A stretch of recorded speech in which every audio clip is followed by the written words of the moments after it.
Praise the Lord. கர்த்தருடைய பரிசுத்த நாமத்துக்கு மகிமையுண்டாவதாக. கர்த்தர் நல்லவர். இந்நாள் வரையிலையும் நம்மளை கண்மணி போல பாதுகாத்து தாங்கி தேற்றி அற்புதமும் அதிசயமாக வழி நடத்தி வந்தார். கர்த்தருடைய நாமம் மகிமைப்படட்டும். இந்த வெளியில பிரதர்ஸ் அண்ட் சிஸ்டர்ஸ் நல்லா கவனிங்க. அநேக சூழ்நிலையில கர்த்தரை நம்ம சந்தேகத்தோடு பார்க்கிறோம். இந்த சூழ்நிலையில இந்த தேவனால நமக்கு ஒரு விடுதலை கொடுக்க முடியுமா, இல்ல எப்படி, நம்ம இதுல தப்புவோமா, இதை கர்த்தரால செய்ய முடியாது, இது நம்ம தான் உலக ரீதியாக செய்யணும் அப்படின்னு நினைச்ச அநேக நேரத்தில் பிரதர்ஸ் அண்ட் சிஸ்டர்ஸ் டவுட் பண்றீங்க.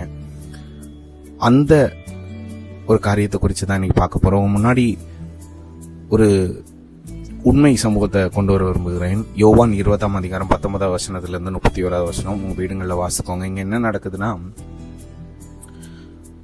தோமா இயேசுவை மரித்து உயிர் தெழுந்ததுக்கு அப்புறம் இயேசுதான் அது அப்படிங்கிறத விசுவாசிக்க மாட்டேங்கிறான்.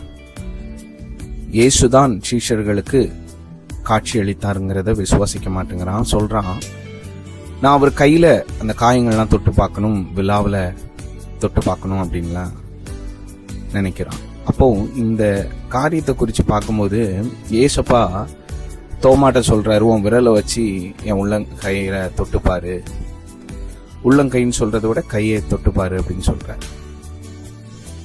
அடுத்து சொல்றாரு, உன் கரங்களை வச்சு என் விழாவை தொடு அப்படின்னு சொல்லிட்டு. அப்புறம் சொல்றாரு, கண்டு விசுவாசிக்கிறவனை விட காணாத விசுவாசிக்கிறோம் பாக்கியவான். அநேக நேரத்துல தேவன் எனக்கு இதை அனுமதித்து நிரூபிச்சு காமிச்சால் மாத்திரம்தான் நான் நம்புவேன்னு நம்ம இருந்துட்டு இருக்கோம். காணாமலே நம்ம ஆண்டவன் எனக்கு இதை செஞ்சிட்டாரு, என் தேவனால் கூடும், கூடாத காரியம் ஒன்றும் இல்லைன்னு நம்ம விசுவாசிக்க கத்துக்கணும்.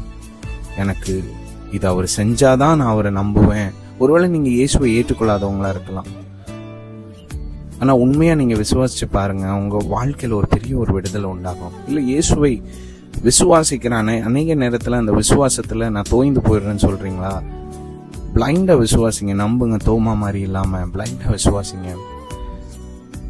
ஒரு பெரிய ஒரு ருசி பார்த்தல், ஒரு மாற்றம் உங்களுக்கு உண்டாகும். ஒரு விசுவாசத்துல ஒரு பெரிய ஒரு பலப்படுத்தல் உங்களுக்கு உண்டாகும். தேவன் உங்க கூட இருந்து பெரிய காரியங்களை செய்கிறதையும் பார்க்க முடியும். God bless you.